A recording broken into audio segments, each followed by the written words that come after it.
And always the one consistent thing was I had this dream of telling a story. And back then I didn't even have the idea. It was just the idea of I want to create a story. I just felt I just needed something, and this is the spark I need in my life. For me, it's the pure escapism. The story I've been developing is about 25 years in the making, and I lost my mind. I'm like, they're actually putting this in a book. Yeah. Like, this is crazy. I think it's just doing what needs to be done. That would be the ultimate message. I've always had this fear of people not liking my art, and I had to get over that hump. I was always getting to the edge, just afraid to just jump off, and whatever happens. The trick, at least for me, is to just sit down and do it and not give yourself an excuse.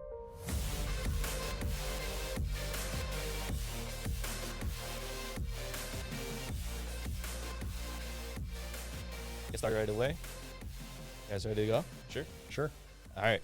Ladies and gentlemen, welcome back to Tool for Rise podcast, aka the #1 podcast in Winnipeg, where we document the rise and stardom of Winnipeg's talent and personalities. If you don't know, we're trying to beat our city in number of subscribers. So if you find any value from this episode, please subscribe. Let's bring on our guest for today. They're avid storytellers who are working on a comic book to share a message. Here to talk about modern comics and storytelling, please welcome John Osachuk and Jay Doyle. Let's go. Thanks, guys. Thank you. Welcome, boys. Welcome. First time we have, or no, not the first time, but we crowded in this small room here, all four of us. Comic books, yo. I'm not a huge comic book reader, but he is. And he was telling me yesterday, he was like, yo, I'm so excited for this. I'm so excited for this. I remember as a kid, just like, I was like, what, grade 7, grade 5, like grade 8, even up until high school, I was like, comic books were a thing, like Marvel, all of that. Like, Yep. Man, I love those. And I would draw them myself too. But let's talk about how you guys started. Like, where did this idea come about of storytelling, especially with a comic book? I'll let You John start. You Okay. had this. Well, let's introduce you guys Sure. first. Yeah. Introduce yourselves and your little background, and then we'll get into. I'm Jay Doyle. I'm a crisis counselor at an at-risk school, our youth school, and I just started getting back into drawing the last 4.5 years, suffering from mental health and concussion issues, and needed something to keep my brain busy. And as a kid, I loved comics, just like you. Yeah. I lived them. It was my getaway and my little fantasy world. And so I'm like, I'm going to start drawing, and started getting into it. And then I got invited to take my portfolio and have it looked over by Marvel Comics.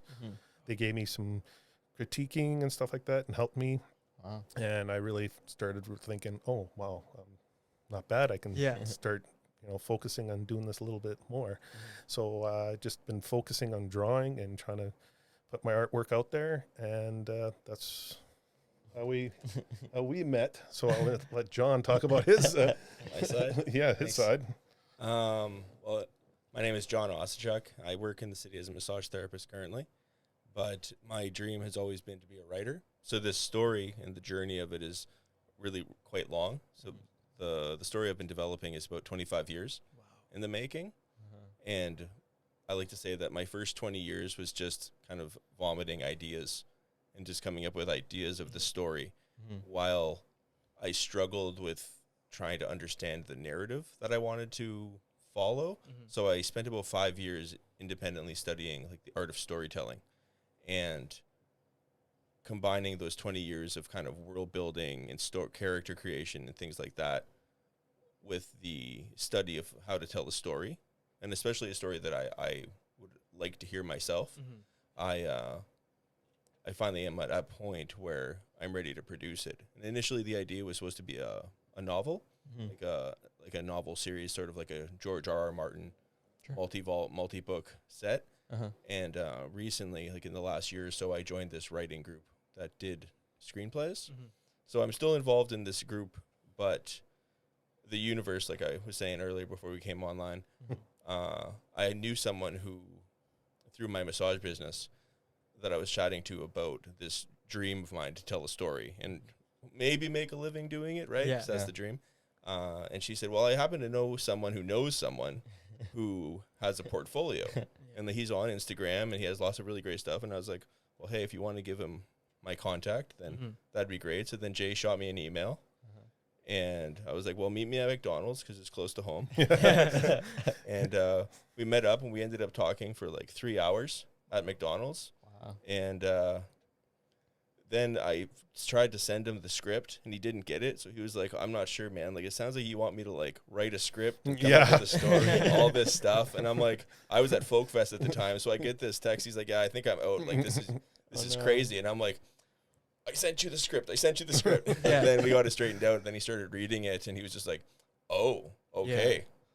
Yeah. And then a couple of more meetings. And then we really got into the process of developing. And now we're halfway through drawing the first book. A little bit more than half. A bit more than half. So, I thought it was being catfished. So McDonald's, I'm like, yeah, it's a perfect spot. So, it was kind of like Step Brothers. We were just kind of like, did we just become best friends? And I'm like, totally. And when he was telling me like, you like help me with the script and like you draw this and and I'm like, okay, I haven't gotten anything. Like, what's going on there? Is he expecting me to do like 80% of the work here? Like, I've never done this either. So when he said no, that's why I'm like, okay, let's give this a shot. And then I fell in love with the script right away. I was like, because when he was telling me about it at McDonald's, our eyes were just like, McDonald's. When we were talking there, like we were like just like feeding off each other, just getting more and more hyped. And it was, I was like, okay, this is too good to be true because this is a really good story. I really like the idea. And then when I did read the script, I was just like, this is amazing. This is something I can get into. So, because if it wasn't something I could draw or something I visually couldn't put my mind to and be excited about, I don't know if I could do it. Of course. So like, when he sent that to me, I was really, really like gung ho to do this. So. Wow. What about the pitch was so enticing for you? The length of the story. Okay. It's long, very deep, psychological, thrilling, epic fantasy, which I fell in love with. Like he was telling me about it, I'm like, dude, slow down. Like my brain's going to explode. Like you got lots there. I'm like, I'm lost. Sure. And he's all excited to tell me about everything. Right. Of course. So, he's got this incredible story. Incredible. Like he's really, really put a lot of effort into it and worked really hard into this. And I just want to visually bring it out for him and make him happy with the product that I'm doing. And so, so far we're really jacked with everything that's going on. Even when we're doing paneling together, we get more and more hyped up and we get excited. So it's been a great partnership. He's a great guy. We've gotten to know each other more and more. Wow. And really excited for this. I'm really, truly excited for this. It's a passion. Like it came at a perfect time for me. Sure. I just felt like my mental health was like after COVID and everything. And just like, I felt like I wasn't, I just needed something. Sure. And this is the spark I need in my life. This is something I always wanted to do since as a child. So, That's awesome. Like, you're writing a comic book not only about just, like Marvel, you see all these like superheroes. It's like, it has a deeper message. What was the idea of that deeper message? Like, why not just write like an epic comic book that is like gonna get all the kids interested, but like you wanted to tell a story behind it? This is something that's kind of come to me more recently as I've gotten older, is I didn't want to tell a story that was heavily influenced by like modern politics and like being very allegorical, if you know what I mean. Sure. So like Tolkien was adamant that Lord of the Rings and The Hobbit was not allegory for World War I because he fought in that. Like he struggled, he saw people die. Whereas his friend, one of his best friends, C.S. Lewis, who wrote like the Chronicles of Narnia, his was allegory, and it was like literally taking place in our world. And then, of course, the world of Narnia.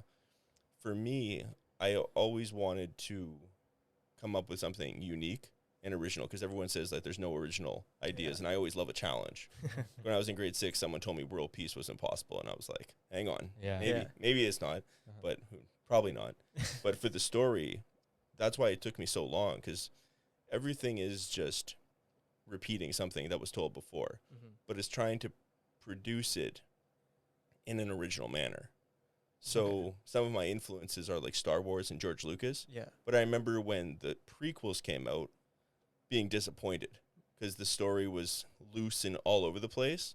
And I remember thinking like, well, surely it could be done better. Yeah. So I'm not copying Star Wars, but I'm Mhm. certainly influenced, especially the world building of George Lucas. Mhm. That's what fills my bucket with telling stories. And just part of it too is that the world is a really dangerous place, Yeah. right? But in our society, it's so safe. Yeah. Where like words are violence now. Mhm. And I'm like, no, that's not true. So I'm trying to come up with a story with like villains that are horrifying, that you know make you want to like just put the book down Yeah. because you're so freaked out, and just tell an original story, Mhm. but certainly targeting an older audience. What got you like started? Like I know you guys said like I assume you guys were interested when you were a kid, but what specifically about the comics, was it something that you got lost in, or what was it about comics books specifically that really wanted you to, okay, I enjoy reading them, but now I actually want to write one, or now I actually want to draw one or create one? For me, it's the pure escapism. Mhm. My mom bought me issue 1 of the original Infinity Gauntlet, which obviously is like Endgame, right? Yeah. You know? Yeah. But the original 6-book series was so wild because it had all the superheroes. Mm-hmm. And I had never been an avid comic collector. I read comics, Yeah. but this one had everybody except all those that were dead because of the snap, right? Yeah. And it was so wild. And part of the fun of it was, for some reason, I missed the 4th episode or the 4th book, Mm-hmm. and I couldn't find it for months until I finally did. And that's the episode where all the superheroes go at Thanos. Yeah. So I read like 1, 2, 3, 5, 6, like 100 times as a kid. But I was missing that one piece, and so I knew how it ended. Yeah. But it was so epic, right? Because you get to Yeah. have all those characters. So in my own story, I want to build up with the characters so that you have, you know, all these different characters, and there will be that momentous battle at the end. Maybe not as many as in the Infinity Gauntlet, Yeah. because we don't have that many years ahead of us. But to have that coming together in that moment is powerful. Wow. And putting that into drawing, is that a challenge, or like? It It- is, yeah. Because visually, you want, like when you're reading it, you're getting deeper into the book. Mm-hmm. I want to visually make it pop. Right. So for me as a kid, like reading comics, it was always Batman, Spider-Man, and it was very, the hero saves everything at the end of the day, Yeah. at the end of the book, until Frank Miller and Alan Moore came out with their books, The Watchmen, Mm-hmm. and then Frank Miller's Dark Knight Returns. Yeah. And like we were just talking about this, when reading that as a kid and flipping through it, and you're seeing the Joker running through the streets, shooting people, I lost my mind. I'm like, they're actually putting this in a book. Yeah. Like, this is crazy. And it just shocked me. And I was like, I can't believe they're doing this. Because we used to watch horror films and everything. And, Mm-hmm. Mm-hmm. and you're like, oh, I wish they could have put this kind of stuff in comics, you know? Yeah. And finally, you're seeing Frank Miller like push back and say, "We're going to do this," and this is in the '80s. And so you're like, and I'm reading this, and I'm like, "This is incredible." And that's how I really like. He's pushing the boundaries, and Alan Moore was doing the same thing. Mhm. I mean, his had a little more politics to it, but pushing the boundaries, and I fell in love with that kind of style of just pushing the boundaries and getting people attracted to it. And so, yeah. I mean, combining both two visions of separate entities, even somewhat like ourselves, when we have two different visions, and or sometimes we align perfectly, but there's times when this I feel like, oh, this could be better, and then he feels this could be better. Do you guys have those moments with each other? And then, Yes. and then Yeah. how do you guys come to terms with that? And because you've worked on your story for years and years, and you probably have some sort of personal connection with it, and so conveying that message to yourself, how does that work? For me, it's I realized that I need to bring other people on board if I want this to become what I hope it to become. Like our dream is to see this to get developed into like an anime series, and I can't do that on my own. So I need to like let go of the ego and like, oh, my little precious baby, and allow others to come in and kind of share in the light or the wealth, whatever it is, right? Because for me, a long time, like I've never published anything because I was so scared of someone stealing it or being criticized. But at the end of the day, you realize like the only people who don't get criticized are people who don't do anything. Yeah. So if you want to put out a great story, or a story in general, people are going to criticize it. The world is so polarized now. Like no matter what you do, you'll be criticized. Yeah. So you just have to, I had to let that go and just realize like I need to reach out to the universe and say, okay, let's see what happens, and just, you know, let the story come out, and here we are now. Yeah.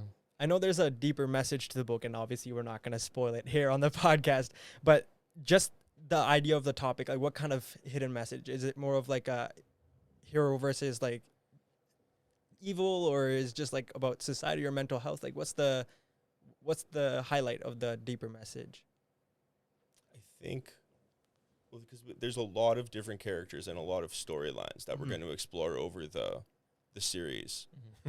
But I think it's just doing what needs to be done. That would be the ultimate message. And how, especially today in society, people don't always want to do what they have to. They'd rather just, you know, go on TikTok and make TikTok videos instead of doing their dishes. But you need to do your dishes. Like Jordan Peterson is super polarizing, right? Yeah. But he's not wrong when he says if you clean your room, you're going to build a little bit of momentum to be productive. Yeah. And then just recently I came across a clip of him speaking, and it really resonated with me, where he said, try to do one thing as best as you can. And it's not like if you have a family or you have a job, like it could be those things. But for me, it just like a light went off where I was like, it's my story. Like that, like I try to be the best father I can be, the best husband, all these things. But my one thing that has lived within me, like almost my entire life, was this dream to tell stories. Like I remember being a little kid with He-Man action figures and like playing in Castle Grayskull, and I would knock Castle Grayskull over because Skeletor attacked and did some crazy stuff. Yeah. And I would be doing this, and I'd be telling my mom, and she's just like, where are you coming up with this? So for me as an artist, I really think you need to tap into that child innocence and just embrace it and go with it. Because when you're young, you don't care. You're not, like, people can criticize you, and you're like, I'm just playing. Yeah. So I think that's what Jay and I try to bring in this energy. So like you were saying, when he has a vision and I have a vision, how do we get around it? Well, we figure it out. Yeah. And he'll say, well, what do you think about this? And I'm like, I love that, but shouldn't the eyes be like pointed that way versus that way? Yeah. And then it's like, oh, right, I didn't even think of that. Or, and then he'll give me an idea. Like for me, it's all been words in my head. So he's bringing this to life. Yeah. Like even the photo or the cover that we showed you guys, for me, when I saw that, even in the black and white, I was just like, oh my God, like this is happening. Yeah. And it's one picture. So I can't even imagine when we get the first book done, let alone the first 100. Yeah. And for me, the message, I've always had this fear of people not liking my art, and I had to get over that hump. I was always getting to the edge and just afraid to just jump off, and whatever happens, happens. Sure. And so at 50 years old, I'm like, I can't do this. I'm 50. And like I'm in that mental state. Yeah. And then my brother is the one that called me and said, yeah, you can. You have this incredible talent. Just do it. What's holding you back? Nothing. Well, then do it. Yeah. I always tell other people you can do anything. And I'm the one that's like sitting back and not doing it. Right. So I'm like, yeah, I can do this. And I'm like, I will do it. And I got to get over that fear. And so I pushed myself to do it. And I'm loving the process. Absolutely loving the process. I got this passion back. I'm fully invested into this thing. And I now I'm regretting not doing this earlier and pushing myself when I was younger. Of course. So I don't think people, even myself, I didn't understand the timeline of like how much time you guys are putting and how much effort. Even you saying yourself, you worked on it for 25 years. It's a long time. What was the thought process throughout the whole thing? Like you just working your pen every day, working the story, and how long does the drawing things take too? Like it's a very like intricate like story and drawing. Like how long does the whole process take? Why don't you touch on the process of creating the book? yeah, the drawing part is anyone can draw, and a lot of artists will tell you that, and you need references for everything, right? The hard part for a comic book is doing the panels and trying to get the flow, so your eyes are gradually moving along with the story. Okay. So that's the most difficult thing, and then having these splash pages that really pop out and get the reader invest even more. So that's what I've been working on, and making sure that it flows and it captures a story. Emotionally, you get invested into it, because his story is incredible. It is. It's absolutely incredible. It'll blow up your brain even after 5 minutes of him telling you about the story. If he wants to tell you, your brain's going to be okay enough. That's a lot. Because I tell him like, you need to stop. So yeah, and then we get together and we go over the panels on how, because he has his vision in his head, and so I got to bring it out visually for him. So like me and him get together and discuss it and do the panels together, and then I go home and I draw it, and then I do each panel. So drawing it, like I spend at least, well, it's summer. I'm not working throughout the summer months, so I'm doing at least 8 hours a day drawing at the very least. Making sure I get at least 1 page a day done. And then once the penciling's done, then I got to do the inking, and then we'll get it colored. So, Wow. That's a long process. And was it ever a struggle for you to actually write the whole story, or was it like you just, I want to write a page a day, or like you had to force yourself and actually sit and write, or was it just you let your creativity flow? Yes and no. But just to touch on the process that Jay was speaking on. Yeah. When we sit down together to like plan out a book, to panel it, it's approximately 3 to 4 hours. Okay. So we produce like the 24 page that includes covers, Mm-hmm. the story for that book, and it takes about that long. But on your question, it's taken so long, right, to get to where we are now, or where I am now with it, that it's really served as a lifeline for me battling depression and anxiety, because everybody makes mistakes. Yeah. And everybody has different issues and challenges, right? And for me, this is just something that just kept me going.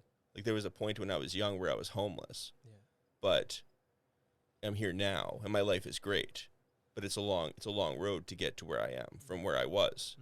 And always the one consistent thing was I had this dream of telling a story. And back then I didn't even have the idea. It was just the idea of I want to create a story. And I just take all that energy and put it into it. But like anything creative, it's hard.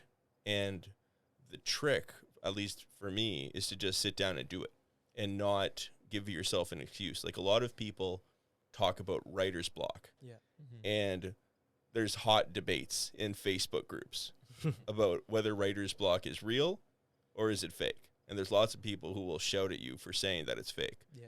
But what it is it's just it's resistance. There's this book called The War of Art by Stephen Pressfield, I think his name is. And he just talks about this concept of resistance. And he talks about it in regards to writing, but it's life in general and just trying to chase your dreams, where you're filled with doubt.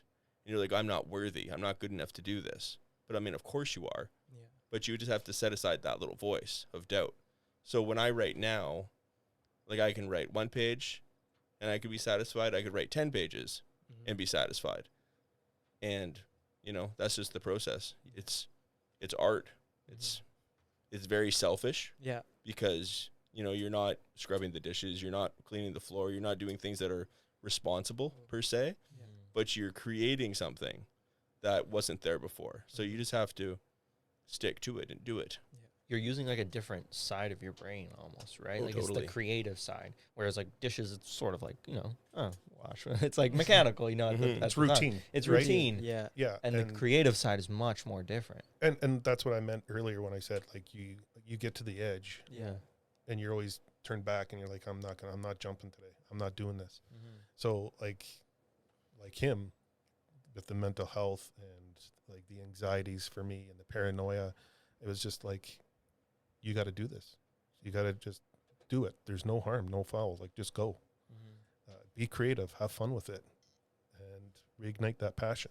Of course. So, Of course. Was there ever any bad days where, of course we have bad days and we're like, man, this podcast thing is not going to work out. It's not meant for us. Was that ever a part of that journey too? Like, hey, this drawing is not the best, and I don't know if I can Oh, do it anymore. yeah. Well, I look back at my first pictures that I drew and I laugh. I'm like, I can't believe it was that bad. Yeah. And it wasn't bad. It was just like, that's where I was at. Right. So yeah, like I have good days and bad days. There's times Yeah. where I'm drawing and I'm like, I can't do this. I Mhm. can't draw a hand. I can't do a face. I'm like, I need to step away, Yeah. take that 20 minutes and then come back, or if not Mhm. longer, or watch something. Mhm. And then it like reignites something inside Yeah. that gets you motivated to get back at it. Yeah, I have those moments. Yeah. Mm-hmm. It's just, I have to push myself to get back at it. Yeah. You can't let it go. Like John was saying, like Yeah. you can come up with the excuses and push it off the side and say, I'm not doing it. You got to just keep pushing yourself and keep doing it and going at it. Mm-hmm. It's hard. Drawing it's a hard thing like to do. Like there's so many great artists, Jim Lee, Greg Yeah. Capullo, Miller, David Finch, who I love his podcast, Mhm. his YouTube channel, Todd McFarlane, all these great artists, and they do it every day, hours and hours and hours of do it. And they always say, like, you got to just keep practicing and doing it. Yeah. That's the only way you're going to get better. We can tell you a million times, but you just got to keep doing it and keep practicing. So, and when like at the school I work at, I have this comic book club, and I created this comic book club to help kids draw and develop their own stories. Right. It's a safe environment and create and do what I did as a kid. Mhm. And they just love it. And they constantly say, well, how come I'm not as good as you? And I'm Yeah. like, well, it's practice. Practice. So we baby step it. So they like, well, I want to get that good. You got to keep practicing. And there's some kids that have natural talent. Yeah. It's unreal. And so, yeah, that's basically, as an artist for me, it's like always, you got to keep pushing yourself. Mm-hmm. And did you ever have those moments as well where you're like, man, I can't Oh, write this? absolutely, absolutely. How do Because the story I want to tell is, pardon me, inspired by like the Star Wars saga and Lord of the Rings. Like those are big stories, and that's Mhm. always what's drawn me. That's what I love. Yeah. Like say the Vikings series. Yeah. I love Vikings, and it's huge, and that's why. 'Cause there's lots of characters, and twists and turns. Mhm. So when you don't even know how to tell a story, and you want to tell a story that's so beyond your scope of talent, Yeah. you're like, what's the point? Yeah. But the point is to continue learning, to get better. Even if you want to make one book, that's enough, Mhm. right? They like to say like everybody has one book in them. Not everyone's going to want to read it, Right. but look at J.K. Rowling. Mhm. She wrote the first Harry Potter while on welfare in a pub because she didn't have heat in her apartment. Yeah. Yeah. And now look at her. Yeah. And got rejected many times. Yeah, totally. Like Yeah. 29 times or something. Yeah. But still kept going. Yeah. I like when we were doing this, when you mentioned like storytelling, right? You spend a lot of time doing storytelling. I'm a strong believer that, yeah, you could follow the trend. Yeah, you could follow the hype. But the real projects, the real art, the real movies, music, anything, it's the one that tells the story that lasts the longest. Could you touch on like the storytelling aspect and why that is so important and how you got to like learn the front, middle, end, and the intricacies of storytelling? It's like anything. If you want to get good at it, you need to study and practice. Mm-hmm. So if you look at the comics today, they're very trendy with Mhm. current issues. So it's back to that allegory concept. Yeah. Like when you read Batman, do you want to be hearing about like gender politics, or do you want to hear about Batman fighting the Joker? Yeah. It's the latter. Yeah. But the mainstream comics especially have chosen to pursue what's trendy versus quality. I would say it as that. And with storytelling, it shouldn't be about the trendy. It should be about just trying to tell a quality story. And I understand the philosophy of that because they think there's a market. But if you want to create something that's quality, then you shouldn't chase trends. You should just try to create something original. Right. You know, like Black Batman. Why not just create a black character who is incredible on his own instead of putting something onto an established character? Because for me, like, there's all sorts of debates about the Lord of the Rings and canon versus changing canon. I'm a big fan of canon because that's, you learn about these worlds and you get invested in it.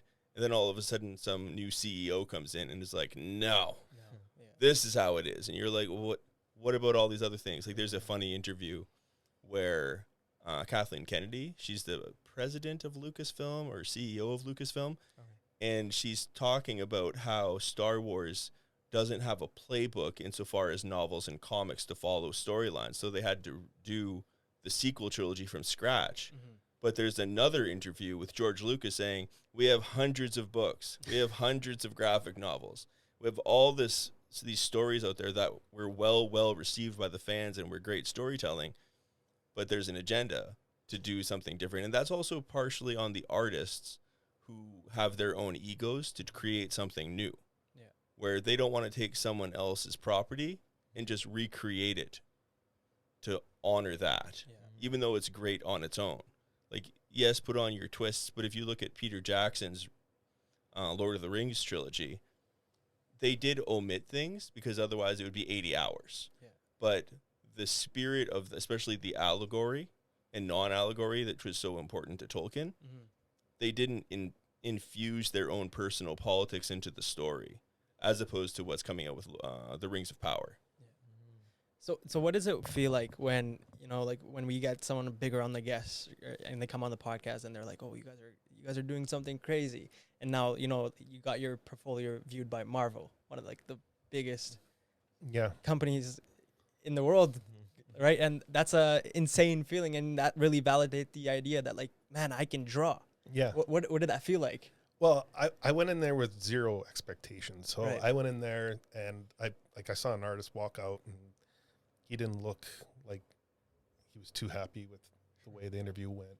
So when I went into the interview and I sat down and he's opens up my portfolio and he goes, so what are your expectations? I'm like, nothing really. I don't expect anything. I'm just kind of looking for some critiques here and help myself improve. And he started asking me questions like, well, where'd you go to school to draw? I didn't go to school. He's like, oh, okay. How long you been drawing? Well, these pictures here I did in the last 6 months. I've only been drawing maybe 8 months at that time. Yeah. And he's looking at me like, what? And I'm like, yeah. And he's just like, okay. And then he started going over, goes, I'm going to put you in this category over here. Yeah. And this is what I want you to do. And then he kind of helped me through it. He was actually very helpful. And he goes, like, keep working on it. You got some good work here, but you need to work on perspective is always, you always need to work on that. Right. Line work and anatomy and hatching and stuff like that. And I'm like, oh, awesome. This is what I want. Right. Like, everyone's afraid of criticism, right? Everyone thinks they're entitled and everything is great and they can't accept failure anymore. And as a kid growing up, like, that's how you learn. Yeah. Like, my dad always had this saying, like, do it right the first time so you don't have to do it a second time. I'm like, what? Like, how am I supposed to learn? Like, if I made a mistake, then I learned from that. So, but that was, he was a master chef and that's how he got taught.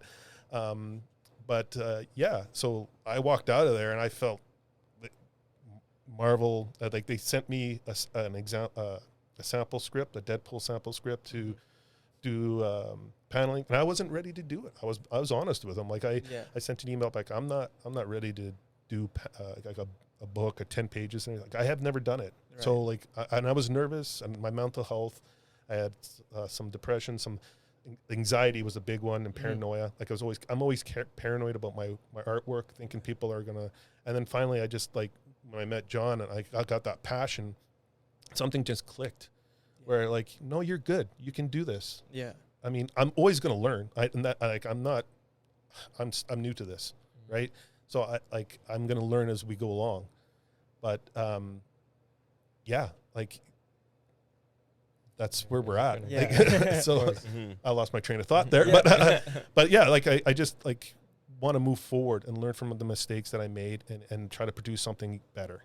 And that's basically what it comes down to. What's it So- like seeing the final product, like for both of you? Like when, when you see it, like it's in your head, you have the idea of this is what I want it to look like. This is what I want to write about. What's it like when it's, oh, this is it right here? Me, I look at it and I'm like, oh, I could have done that better. I could have done that better. Oh, I should have added this. I'm You're always critiquing confused. myself, right? So I'm like, and then other people are, oh, it's great. I'm like, oh, that's not what I want to hear you say. Oh, maybe if you did this better, and then I'd be, oh, maybe. I like that stuff. Sure. I like people to look at my artwork and like praise it, but I mean, I'm not looking for that. I want people to sit there and say, oh, what if you did this a little bit better or did this a little bit better or whatever. Like, especially like artists, like pro artists that have looked at my stuff. Like there's been a few when I've gone to Comic-Cons in Toronto and I showed them some of my artwork and they've said like, Ken Lashley said like, oh, the hand's a little too big here. And like, I appreciate that stuff, Yeah. right? Mhm. He's been with Marvel forever and DC Comics, and he's a fantastic artist. And it's helpful. Like, that's how we improve as artists, right? Like, we're on the way here where we're talking about Laurel Canyon and how all these artists like Eric Clapton and all these unreal artists in the 60s were just playing music in the yard or in the basement or whatever. And someone would do a riff and they're like, oh, can I use that? And I'm like, yeah, go ahead. Like, and they would be helpful and help each other, right? You don't see that anymore in the world. Yeah. It's a dog eat dog world, especially with the way things are going in the world right now. So Sure. What about you, John? Like seeing the final product, like, or getting started in creating the final product. What does that feel like? Well, when I see Jay's work, even when it's not done, just the process, like the penciled panels, I'm super pumped because I it's appreciate becoming real, like slowly. And now I'm very much like just one step at a time because it's very easy to get excited. And then all of a sudden things aren't going the way you want and you're disappointed.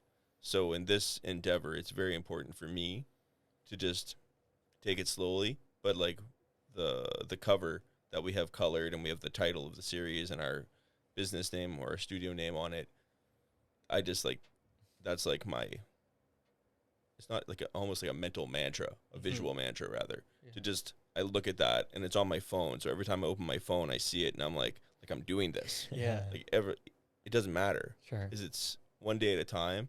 And, it's literally, as Jay said, you're always getting better. Like, I know that 10 books down the road, I'll look back at the first book and be like, I could have done this or I could have done that. But, like, it's quite planned out. So you just have to trust the process. Yeah. And that's where we're at. Like, it's funny when we're doing the panels and he's telling me how he sees it, and then I'm like, I get an idea in my head. oh, yeah. I'm like, what about if we did this? Just hear me out. Like, what if we did this? And all of a sudden he's like, oh, I never. And his mind blows up, and he's just like, oh, dude, that's it. And I'm like, okay, stop, because you're gonna go too deep, and I can't. I'm gonna be lost. So we bounce ideas off each other. We get super hyped up, and because we love the ideas that each other feeds each other, and so it's a great partnership. Definitely. It is, because we both have like similar taste. We both grew up Star Wars and Lord of the Rings and Game of Thrones and all that kind of stuff. So it's very easy for us to work together. We get it done and we enjoy it. Yeah. I mean, I look at it like I want to have this partnership, and I tell them this all the time. Like Greg Capullo and Scott Snyder, who worked on this Batman series. Do you know who they are? Yeah. Yeah. I don't. A little bit. A I'm little not bit. sure. Yeah. Well, I've met them, and they're wow. fantastic guys. Yeah. Unreal guys. And they did this Batman series. And when I was in Toronto, I bought this book. I wasn't really fully invested in comics. I wasn't even drawing at the time. I bought this book. It was The Joker, Death of the Family. And it blew my mind. I was like, the artwork and the story was unbelievable. And I was telling him about it. And I'm like, you need to read this book. And so these guys, like the artist and the writer, became this super duo, right? They're known throughout the comic world. They're unbelievable in Sure. North America. And I'm like, that's where we need to be. We need to be like the Chris Claremont and John Byrne back in the early 70s and 80s with the X-Men. We need to be the Craig Capullo and Scott Snyder. So like that's where I see us going, like having this story where we're going to be that dynamic duo moving forward. So Those are some surreal moments too. Like, you know, when we sit in this room and we're planning ideas, it's like, man, let's do this video. Let's do this, guys. Those are like, I love those moments because then at times we're like, man, okay, stop talking. We have to actually write this down. Do you guys ever have that moment? It's like, Execute. man, like execute rather than talk, you know? yeah. Oh Oh, yeah. for sure. Because I mean, it takes so much time to develop a story, Right. and especially to do it well, that ideas create ideas. Mhm.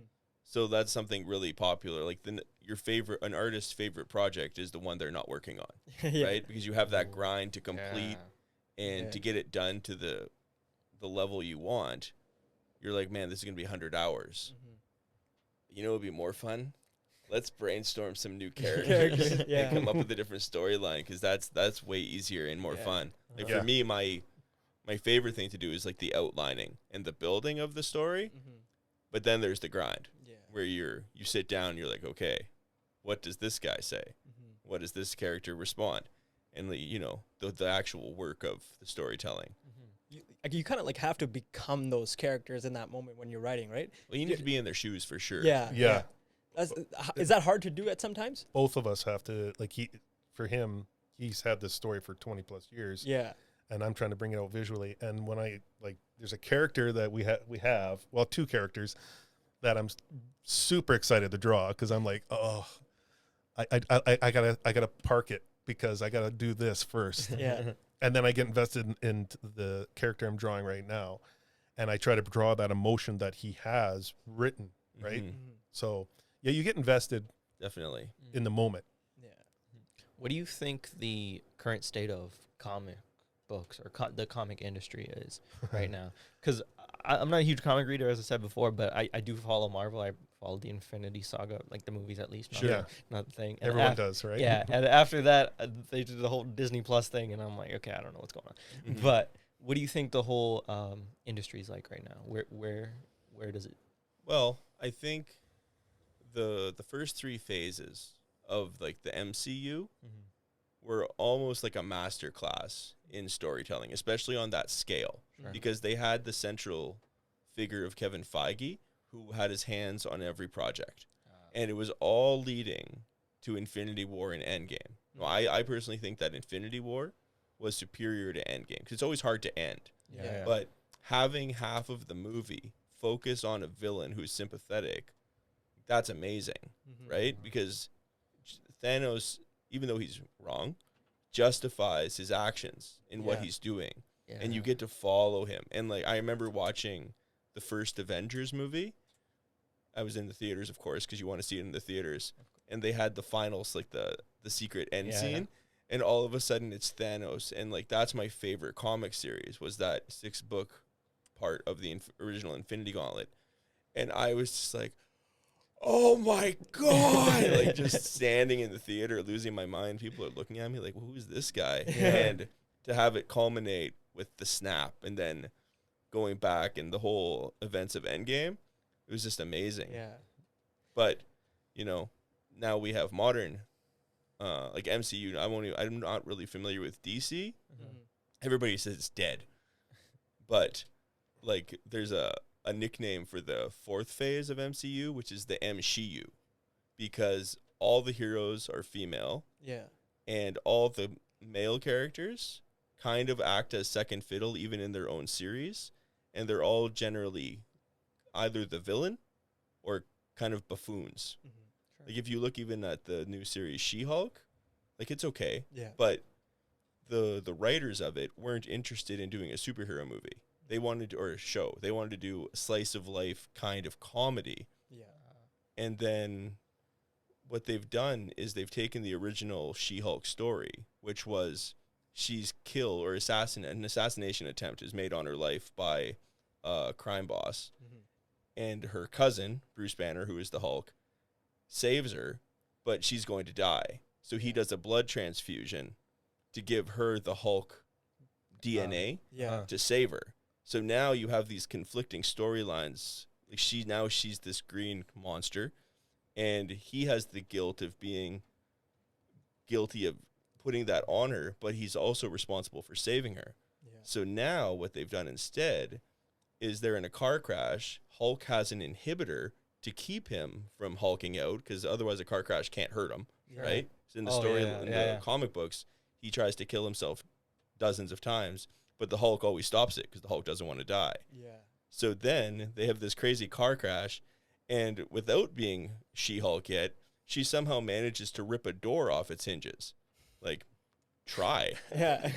Like, NFL linemen can't rip a door off the hinges of a car, but somehow without being She-Hulk, she does it. And then she saves him, and then it has the funny scene where she's telling him how good she is at controlling her temper, but she's not controlling her temper. Yeah. And then the other thing with that particular episode is the writers are guilty of telling and not showing. So what they should have done was had a boss like criticize her and step on her in demeanor, so that when she's making the argument later about all her struggles, you would have shown her go through it. Instead, the writers are just having her tell you what she goes through.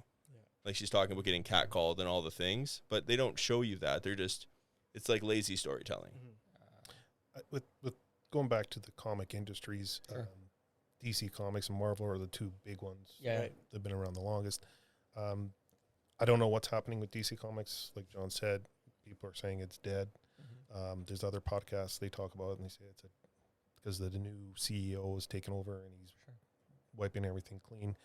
But with comics nowadays, it just seems like they have these writers or these artists that come in and they want to, instead of taking the character and creating a story for the character, they're taking their own personal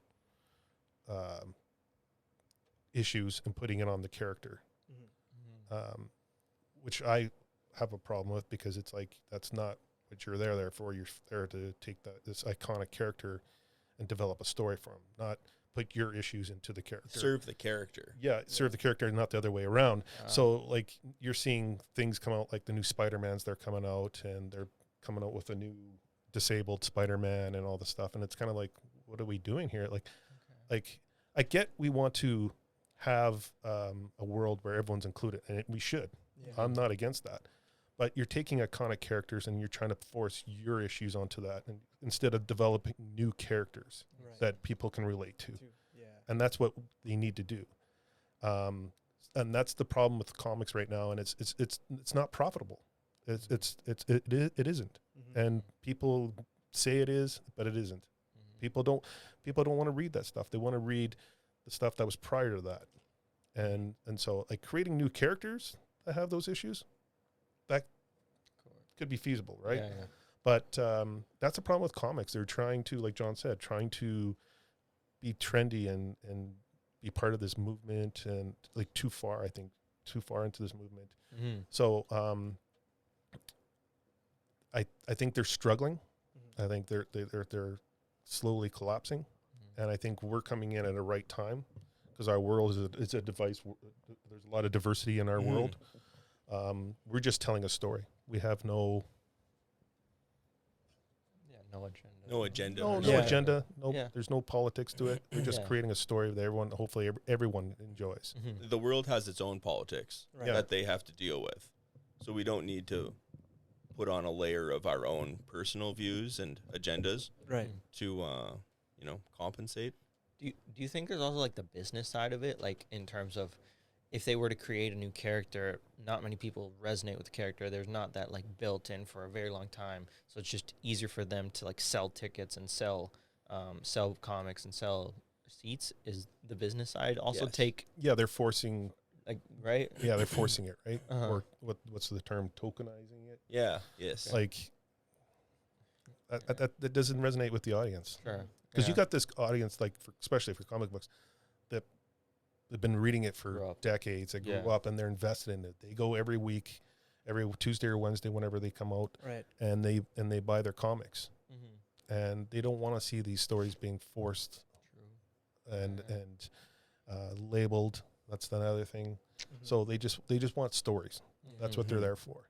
So It's the cancel culture that we live in Right. right now, where you see Lucasfilm and now Amazon, they're doing the same strategy when their products are getting criticized. They're like, well, those fans are racists Yeah. and they're misogynists and their point doesn't matter. But what who they're criticizing is the fans of the original IP. Yeah. So like the people who love Tolkien.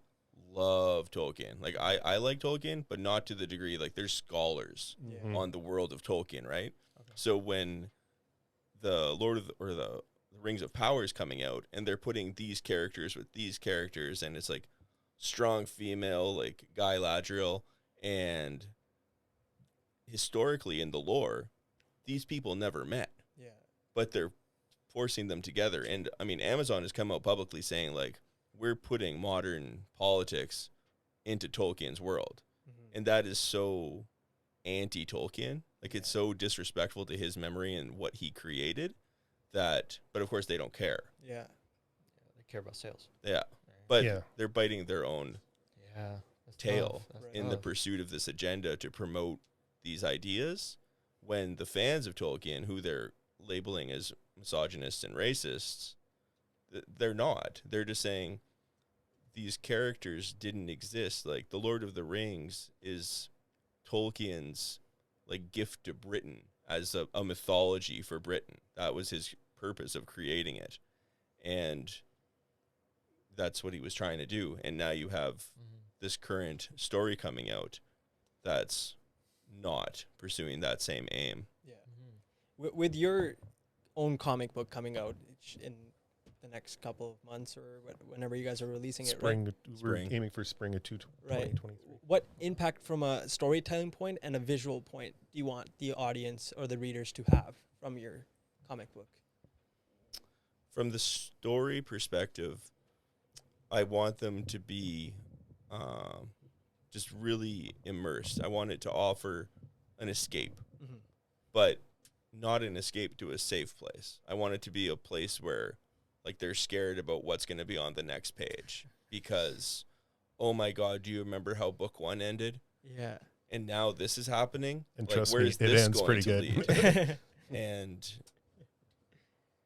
like, it's just, I want people to enjoy it, but Right. definitely, as I said, like, it's not going to be for like 7-year-olds. Yeah. It's definitely like M17, maybe Yeah. maybe 15, Mm-hmm. but it's certainly not for kids. I remember getting a Spider-Man comic when I was 8 years old. My dad bought me this one, and he didn't look at it because he was like, "It's a comic book. It's for kids." Yeah. And it was the end of a Spider-Man Kraven the Hunter storyline. Oh, And the ending of it is Kraven the Hunter committing suicide. And you see his body in a casket and there's blood across the picture of his family.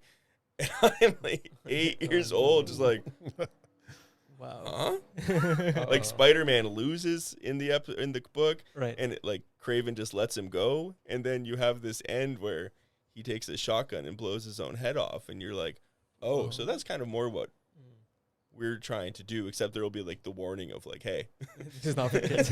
don't let your 8-year-old read this. Yeah. Yeah. Is there a side of, you spoke on the mental health aspect. Is there a side that you want to portray through the comic as well? I think our story, like both of us are every day is a new day for us. So we're continually trying to battle this mental health issue inside of us.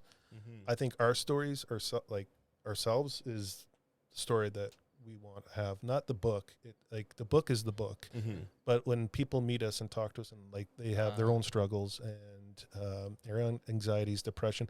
I went to a school and did a presentation. I do like a comic book presentation of drawing with the kids and telling them my story, how I got into it. And there was, I'll get emotional telling this story, but there was one girl in the back. She had her hood on. She was with her educational assistant, and she didn't say anything. And I'm walking through around the desks, and this one girl, she doesn't say anything. She's drawing, and I'm looking at her work, and I'm like, oh, wow, you got some great stuff here. And the EA looks at me, and she's just like, yeah, she's really good, but she doesn't really talk to anyone.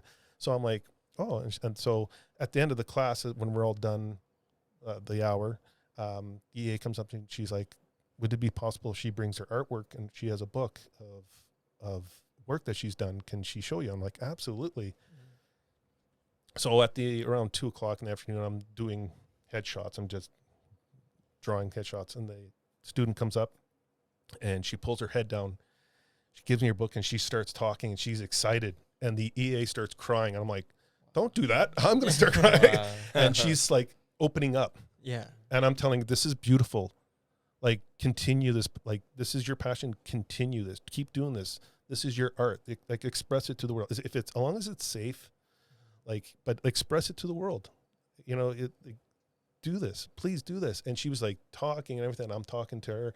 And then the principal's crying and she's like looking. I'm like, oh my Lord. Like, I'm starting to get teary eyed. But like, that hit me because like, she like hit herself, didn't want anything to do with the world. And then she had this one person that she like could relate to.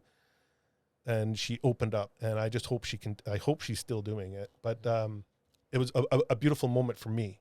So like those moments I want for everyone out in the world. Like, if you have a passion for something, and if it's not harmful to any group or anything like that, and it's like respectful, like, you know, do it. Like, don't be afraid. Mm-hmm. Like it show your art to the world. Of course. Yeah. So that's where I look at it. I don't need to write like mental health into the story. Mhm. Like, Right. you'll see that. Like, Yeah, you'll yeah, see of the course. traumas, and you'll see the anxieties and depressions of certain characters, but that's natural because what they're going through, right?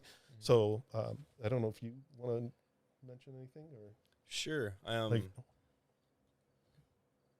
I don't know if you guys have ever seen the series Avatar: The Last Airbender. Yep.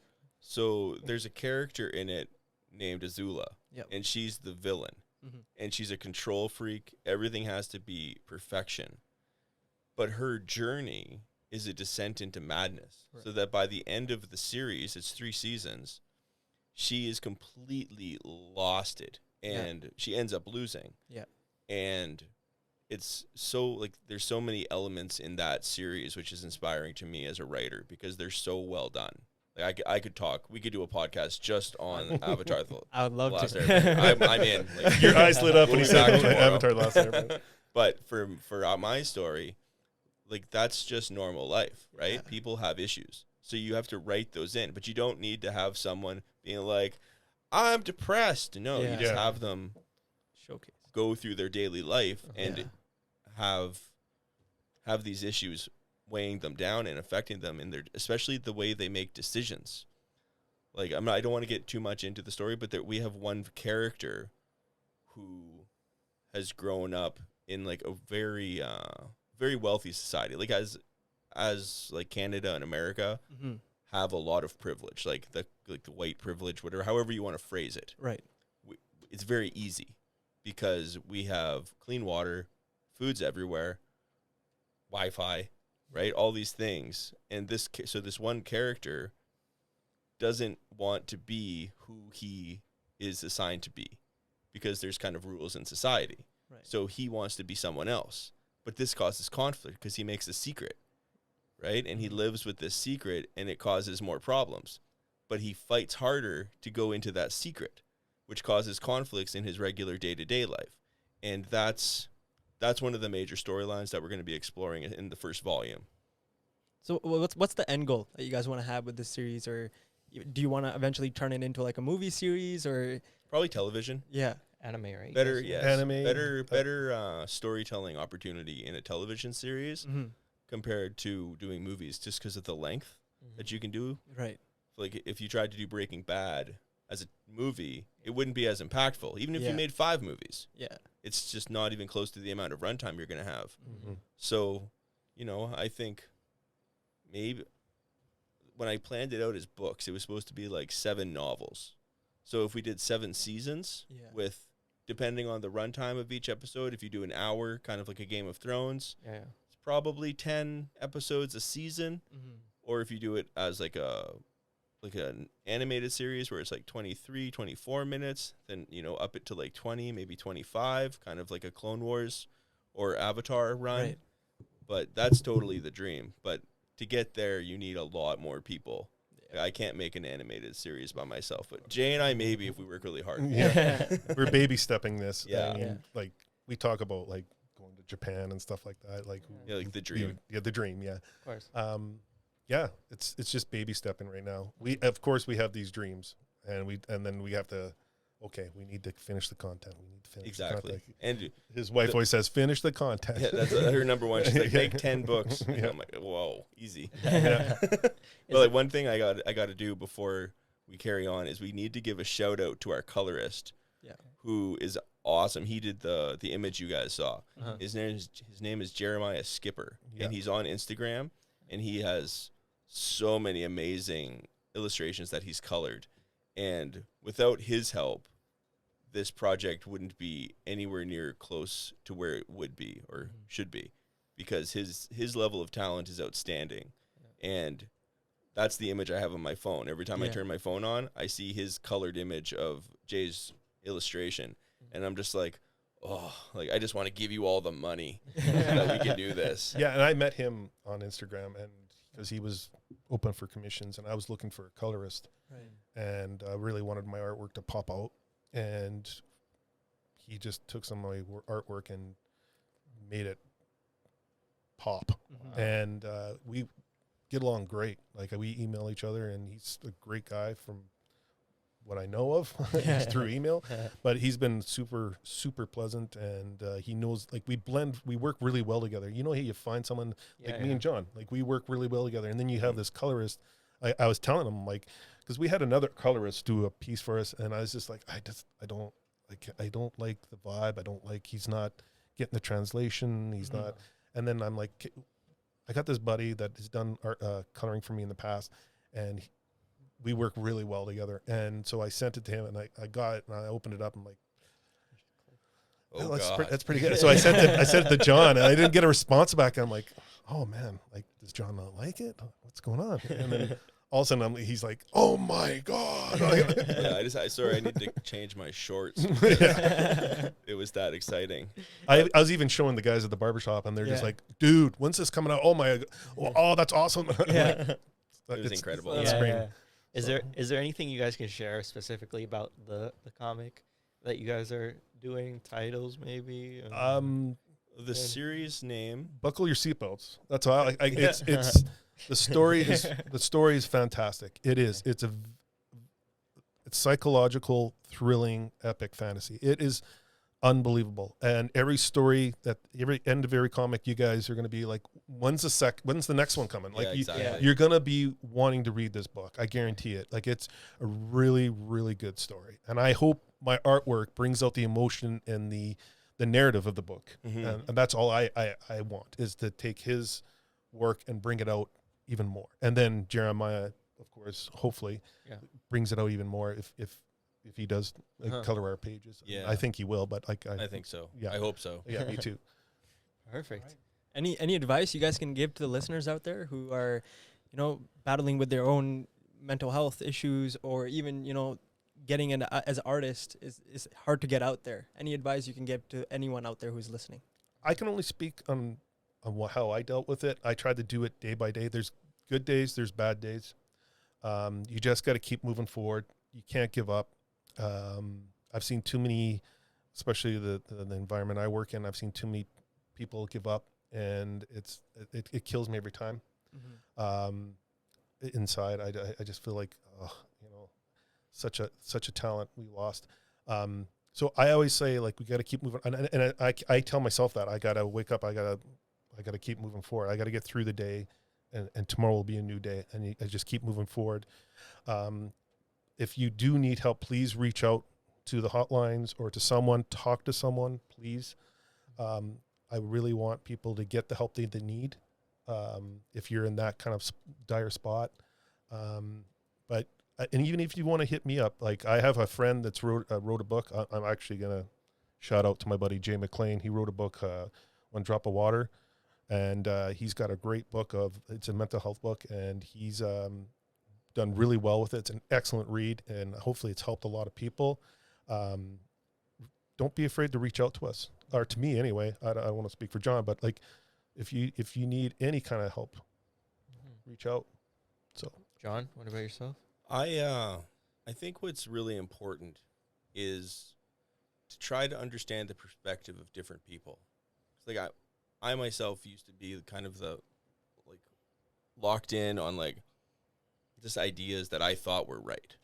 But no one's really right in whatever they believe, because the world's more complicated than that. Part of my storytelling journey was escaping the black and white perspective of right and wrong. Like the world is so gray, and it's hard to empathize with people you disagree with if you refuse to try to walk in their shoes for even a minute.